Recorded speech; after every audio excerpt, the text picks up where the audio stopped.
This is Jimmie Jay Lee, a 20-year-old openly gay student at the University of Mississippi who disappeared on July 8, 2022, after going to his secret boyfriend's apartment in the early hours of the morning. He was never seen alive again. And the man he went to see that night? He had already searched the internet for how long it takes to strangle someone before Jay even knocked on his door. Jimmie Jay Lee was not the kind of person people forget. He had graduated from Ole Miss that May with a degree in social work, finishing early and with high honors, and he had already been accepted into the university's master's program for the fall. He was 20 years old, building something real, and everyone who knew him felt it. His sister, Taylor Carey, described him as a loving, caring person that would give you the shirt off his back if you needed. Jay had moved to Oxford, Mississippi in 2019 with a clear sense of who he was and what he wanted to do with his life. He was openly gay, gender non-conforming, and not in the least bit apologetic about it. In a place like Oxford, a small, conservative southern town where the apostolic church culture runs deep and a lot of people still live by the expectation that a young man behaves a certain way, that took real courage. Jay performed drag under the name Jay Diva at local events, made music, and wore his favorite color gold in every outfit he could. He served as director of Ole Miss's LGBTQ outreach, ran for Homecoming King, organized community drives, and worked in student government. He even organized a baby formula donation drive through his social work internship in the summer of 2022, the very summer he disappeared. He was building a life and building a community at the same time. People who knew Jay said he lit up every room he walked into. Now, contrast that with the man he had been seeing in secret. Sheldon Timothy Harrington Jr. was 21 at the time, also an Ole Miss graduate, and came from a prominent family in Grenada, Mississippi. His grandfather had founded a church in the town about 40 years earlier. His father was the assistant pastor.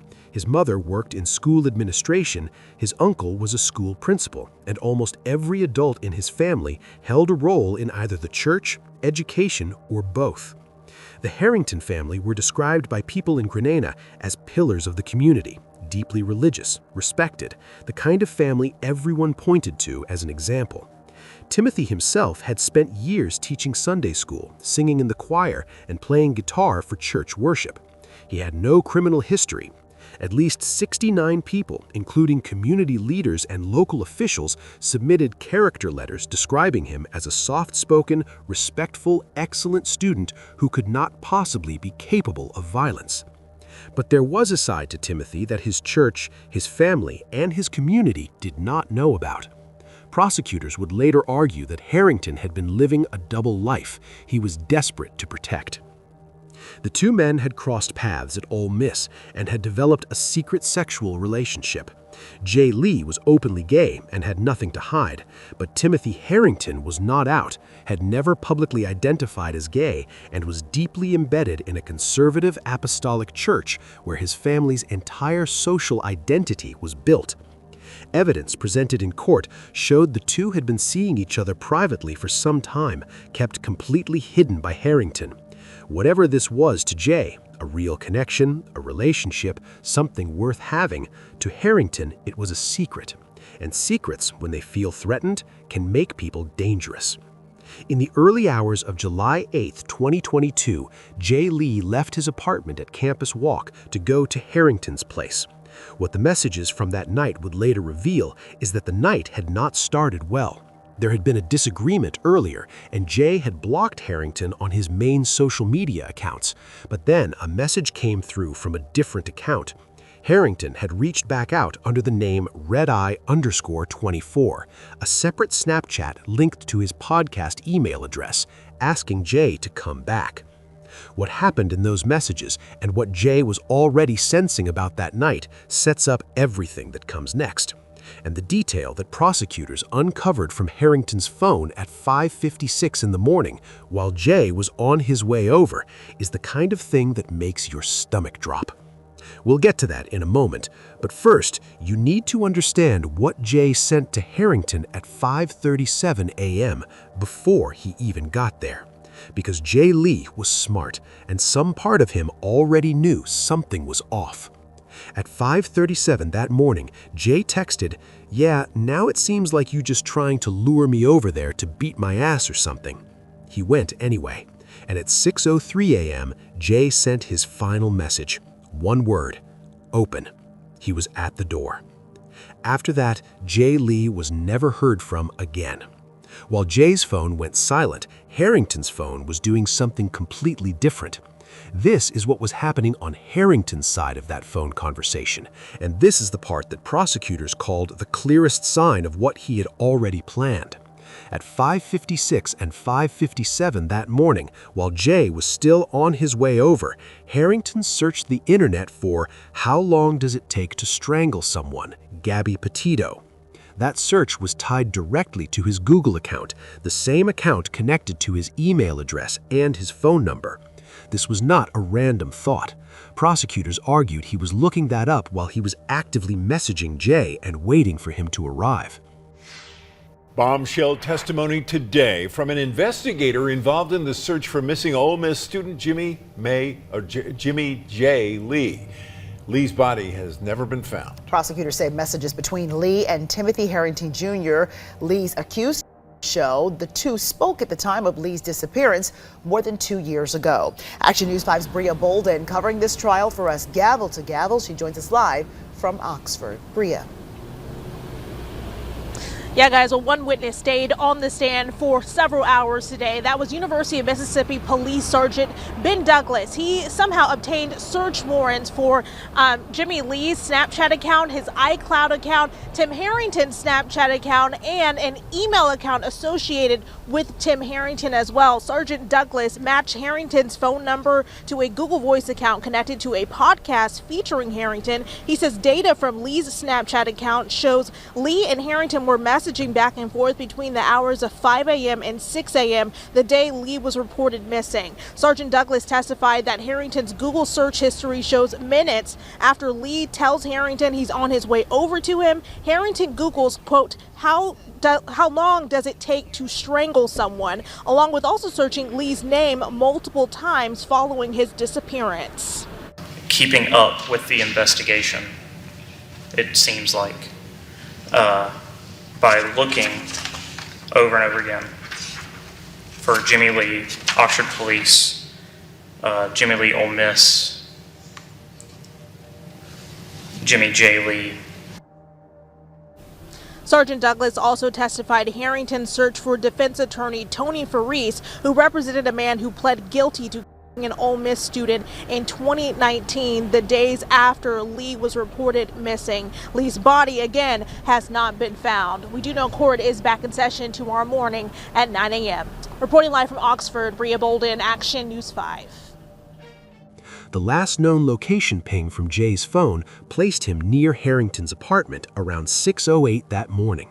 His phone continued to register near that same area until around 7:28 a.m. when it pinged near the Molly Bar Trails apartments. After that, nothing. Jay Lee had not been seen. What investigators later pieced together through surveillance footage and digital records painted a clear picture of what Harrington did in the hours that followed. Cameras caught him at a nearby Walmart at around 6:49 that morning, where he looked at large trash cans before buying a single roll of duct tape, and he had used his phone's Maps app to navigate there.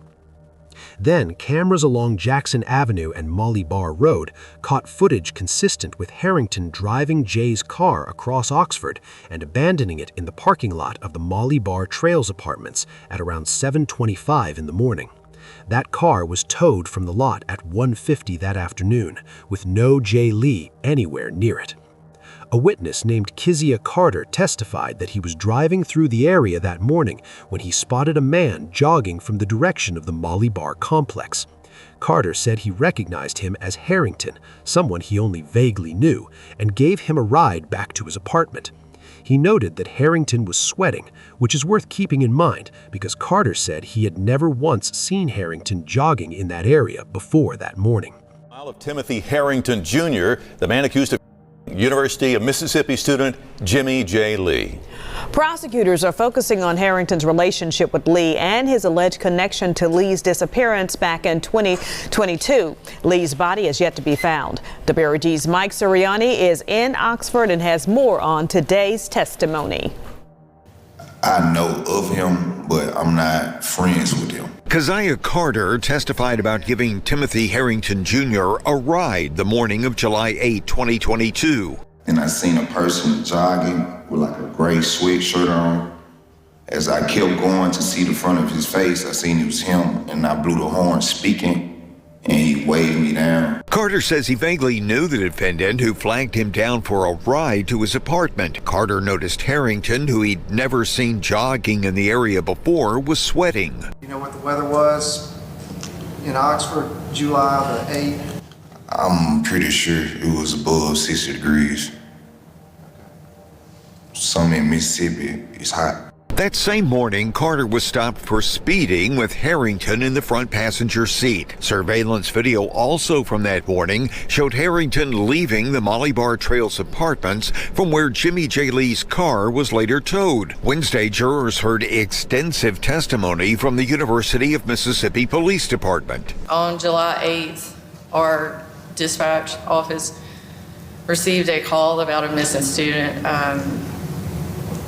A call from the mother of Jay Lee. Security camera footage from the early morning hours of July 8 shows Jay Lee leaving his apartment, returning shortly, and then leaving again before 6 a.m. This time, Lee is clearly seen holding a cell phone. According to Captain Jane Mahan, a subject told police he was FaceTiming with Lee on Snapchat.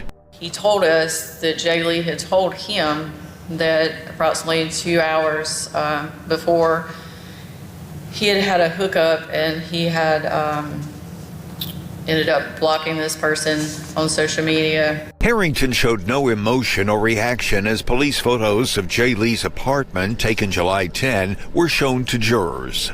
Defense and prosecution often objecting to what they called hearsay testimony being admitted, but Circuit Judge John Kelly Luther allowing some latitude. For your news leader in Oxford, Mike Suriani, WREG News Channel 3. And Jimmie Jay Lee's body was never found, so in October, a court officially declared Lee. The trial continues tomorrow in Oxford. During that same ride, Carter's car was actually pulled over by Oxford police for speeding, with Harrington sitting right there in the front passenger seat. We officers had no idea what was going on, but within hours, police would be getting the first calls about Jay. Once Harrington got back, surveillance cameras at his family's property in Grenada, about an hour south of Oxford, recorded him arriving there at around 9:14 that morning. He changed into boots, loading a long-handled shovel and a wheelbarrow into a moving truck, wiping off his shoes, and driving away before 11 a.m. The Harrington family owned land in that area. Jay's mother called police that morning to report him missing because he had vanished on her birthday. Investigators from the Oxford Police Department and the University of Mississippi Police Department executed search warrants on Jay's iCloud and on Harrington's Google account, his Snapchat account, and his personal devices. What came back was overwhelming. Not only did they find the explicit messages between the two men confirming their secret relationship, they also pulled the full record of Harrington's Google searches from that morning. Searches for Jay's name, for the Oxford Police Department, for Ole Miss Police, for the apartment complex where Jay's car was left, and for a local defense attorney named Tony Farese. He had been cleaning up his trail from the second hour of that morning, using his own phone, not knowing how thoroughly it was all being saved. Beyond the digital trail, cadaver dogs brought in by the DeSoto County Sheriff's Office gave alerts indicating the presence of human remains in Harrington's apartment, hitting 3 times in the bedroom and once in the living room. The dogs alerted again in his personal car and in the moving truck he had access to. Jay's DNA was also found on the bed sheets inside Harrington's Oxford apartment. When police interviewed Harrington, he admitted to having sex with Jay that morning, but denied having anything to do with his disappearance. On July 22, 2022, 2 weeks after Jay went missing, Oxford police arrested Timothy Harrington on a capital murder warrant. The problem prosecutors faced, though, was that despite all of this evidence, there was no body, and that absence would turn out to matter more than almost anyone expected. In December 2024, more than 2 years after Jay disappeared, the capital murder trial finally started in Lafayette County Circuit Court. Prosecutors laid out the entire chain of evidence: the secret Snapchat messages, the strangulation search, the duct tape purchase, the surveillance footage from multiple cameras across Oxford, the cadaver dog alerts, the DNA on the bedsheets, and the pattern of searches Harrington made after Jay vanished. Their argument was straightforward. He killed Jay to stop their relationship from becoming public, because if it did, the carefully built image he had maintained his entire life would collapse. After roughly 9.5 hours of deliberation, the jury came back deadlocked at 11-1. The single holdout said they could not bring themselves to convict without a body. A mistrial was declared on December 11, 2024. For Jay's family, that verdict felt like the ground had opened up beneath them. More than 2 years of waiting, of hoping the system would work, and one person had stopped it all. But then something happened in February 2025 that changed absolutely everything. Now to a breaking news update on the very day jury selection was set to begin, a major turn in a high-profile case involving a University of Mississippi student. The man charged in the death of 20-year-old Jimmie Jay Lee has now entered a guilty plea, admitting a second-degree and tampering charges tied to Lee's disappearance. And tonight, we break down what the plea means, what it means for the case moving forward, and how today's developments unfolded inside the courtroom. In Madison County, Mississippi, a surprising development in the high-profile case and retrial of Sheldon Timothy Harrington Jr., the man accused in the death of University of Mississippi student Jimmie Jay Lee. Harrington entering a guilty plea to second-degree and tampering in connection to Lee's death. Lee disappeared in July of 2022 on his mother's birthday. He was just 20 years old and a member of Oxford's LGBTQ+ community, and a Jackson native whose disappearance sparked months of searching and vigils held by fellow students, friends, and family. I'm always thinking about him, but it gets deep sometimes where, you feel like you're falling apart just thinking about he's not here. Weeks after Lee vanished, Harrington, an Ole Miss graduate from Grenada, was arrested. Prosecutors say he killed Lee to conceal a romantic relationship. He went to trial in December 2024 and at that time pleaded not guilty and maintained his innocence while his family supported him. I know the type of young man he is. He does not have it in him to kill anyone. His first trial ended in a mistrial because the jury was unable to reach a verdict. I think after 9.5 hours of deliberation, if it doesn't, just my reading of the jury, I think we were hopelessly deadlocked. People were kind of shocked at the outcome, a mistrial, a hung jury, and how seemingly there was a person who's going to get away with something that a lot of people seemingly feel like he shouldn't get away with. So a lot of people are disappointed, I would say. Now, nearly 3 years after Lee disappeared, and on the first day of jury selection, when Lee's family, the community, and the accused were set to face the courtroom again, a guilty plea, possibly bringing some closure. Because I pray that God will reveal that through whatever means necessary, by whomever that he puts it in their heart to say, I gotta go ahead and talk. And your news leaders learn that Harrington is set to be sentenced tomorrow morning at 10 o'clock in Oxford. Of course, we'll keep you posted on the outcome. Nearly 3 years later, on February 1st, 2025, deer hunters came across skeletal human remains in a rural, wooded gully out in Carroll County, Mississippi. The spot was a known illegal dumping ground where people threw away old tires, broken furniture, and garbage. It was off a dirt road, deep enough in the trees that you would never find it unless you were already out there looking. The location sat about 35 minutes south of the Harrington family property in Grenada. On top of all of that, the redeye_24 Snapchat account that Harrington had used to message Jay was deactivated that same day. Carroll County Coroner Mark Stiles responded that night. Among the remains, investigators found a gold nameplate necklace, the kind that spells out a name. It spelled J and it matched the jewelry Jay Lee had been wearing in Instagram videos he posted 2 days before he disappeared. DNA testing confirmed on February 5, 2025, that the remains were Jay Lee's.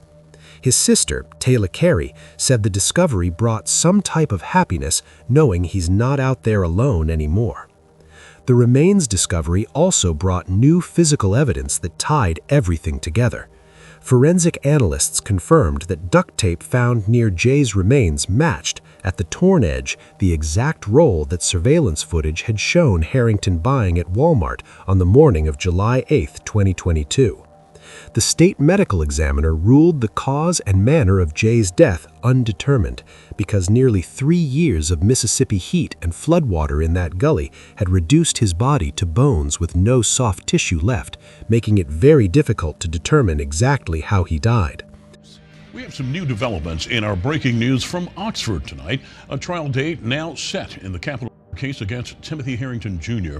The state will not pursue the penalty in that trial that is set to start October 13th. Now, Harrington was denied bond today. He's accused of killing his former Ole Miss classmate Jimmie Jay Lee. 3 under Side's Quentin Smith inside the courtroom covering this for you today tells us new evidence has emerged that prosecutors believe connects Harrington to this crime. Ever since he was arrested, prosecutors have always believed that Timothy Harrington Jr. is responsible for Jimmie Jay Lee. Earlier this month, Lee's body was found, and in court, prosecutors argued they believe that discovery points to Harrington being involved. However, the defense pushes back, saying their client is innocent.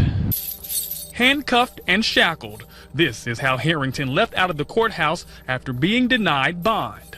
The 24-year-old is being charged with capital murder. He's accused of kidnapping and Lee back in July of 2022. He also faces a new charge of tampering with evidence. Prosecutors arguing that Harrington Lee to cover up the fact the two had a sexual relationship. Lee's body was found in Carroll County just weeks ago. The prosecution believes this discovery paints a clearer picture of Harrington being the one behind the. Jay Lee went missing. He was wearing a bonnet and a robe. The facts and evidence in this case are that Timothy Harrington has a moving truck, and we saw all the moving blankets come in. The facts and evidence are that the body was discovered 19 minutes from Harrington's home when he had disappeared unknowingly for 54 minutes and come back and then unloaded the box truck from the wheelbarrow and the shovels. And what is Jay Lee found with? The bonnet that he was last seen leaving his home in to go to Timothy Harrington's house, and with a moving blanket and duct tape that we know that Mr. Harrington went and purchased. These new details coming as a surprise to the defense. That's my first time hearing that today, and that was another issue that we raised. From Sellers is now representing Harrington. When this case first went to trial back in December, it ended in a hung jury. 11 jurors voted guilty, 1 voted not guilty. The lone juror's reasoning is because, at the time, Lee's body was not found. With the body now being discovered, Sellers says he's still determining exactly what his defense strategy is going to be. I haven't looked at any evidence. Most evidence I've seen has been what I saw in a motion today. So my determination on the defense has not been made yet. I still have to get. I mean, again, I think I stand in a unique position to be able to put a fresh set of eyes on all the evidence. So I haven't formed an opinion on how that changes anything. My client still, one, is presumed innocent and it maintains his innocence. When it comes to that tampering with evidence charge that Harrington is now facing, his attorney is asking for that charge to be dismissed. The judge is expected to make a ruling on that decision by next week. Harrington will remain behind bars at the Lafayette County Jail until his new trial. Reporting in Lafayette County, I'm Quentin Smith. No broken neck bones were found, though strangulation does not always break neck bones, so that alone did not clear the strangulation theory. The examiner was clear that undetermined does not mean no crime happened. It simply meant the body had been out there too long for the bones to give a complete answer. What mattered most was that the bones had been found at all. Harrington was recharged, rearrested, and this time he was held without bond, while a second trial was scheduled for December 2025. Because of how much local media attention the case had received in Lafayette County, jurors were brought in from Madison County to ensure a fair process. On December 1, 2025, jury selection had barely started when everything changed again. About 2.5 hours into the process in Madison County, a clerk brought paperwork to the judge. Harrington was changing his plea. The following morning, December 2, 2025, sentencing happened at the Lafayette County Courthouse in Oxford. The judge gave Harrington 40 years in the Mississippi Department of Corrections. Harrington didn't say a single word during the hearing. Jay's father, Pastor Jimmie Lee Sr., took the stand and spoke directly to the man who took his son. He told the court that his family had been living inside July 8, 2022 every day since it happened, that they couldn't move past it, that it had consumed them. And then he said the thing that hit the courtroom like a wall. I haven't said much in this entire trial, but with my broken heart, I'm sending God's love to you. This is a sad day for our family because we realize our son is not going to be here. We can't call him on the phone. He can't call us. I can't hear his voice. Only in my memory will I hear his voice. All the things that my wife and I have gone through, his siblings, been heart-wrenching. But I know God is able. And I believe in the Word. So I want you to understand that God has a way that we can't go around. He has a redemptive plan that we must follow. So with my heart, I can't have my will and wish that my will be done, but I have to give up to the Father's will. I pray that healing takes place at this point. My wife and I, we've been living that July 8, 2022 day since that day. It took a lot. And no parent wants to face of their child. But the pain of knowing that he lied there, work he did all that time, would not be give a simple admission then. I had to witness my son's skeletal remain. No father should have to go through that. No parent should have to go through that. Only thing I would say, Jay trusted you, but it did mistake to trust me in humanity.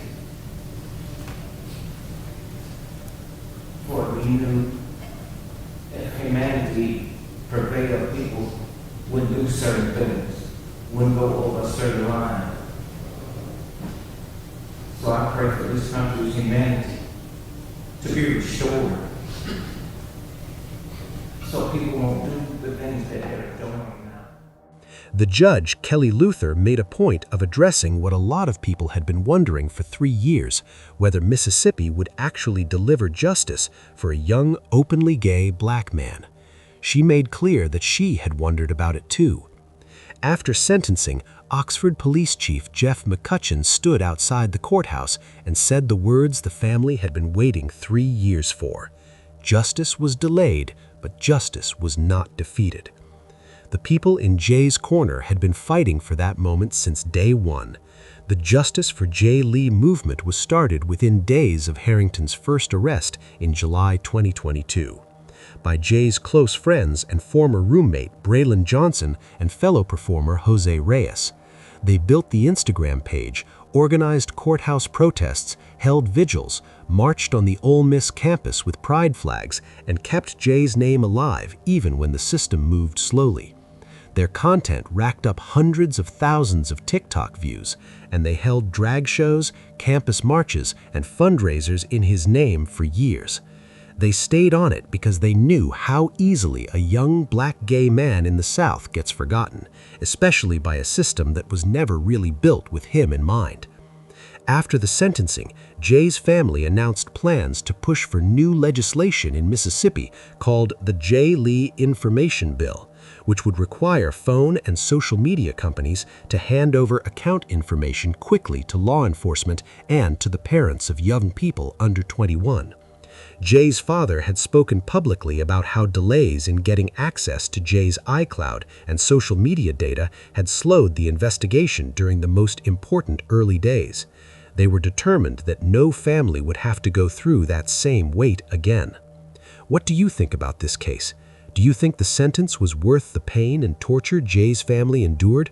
Let me know in the comments section. Click on one of the cards on your screen to see more videos like this. See you in the next one.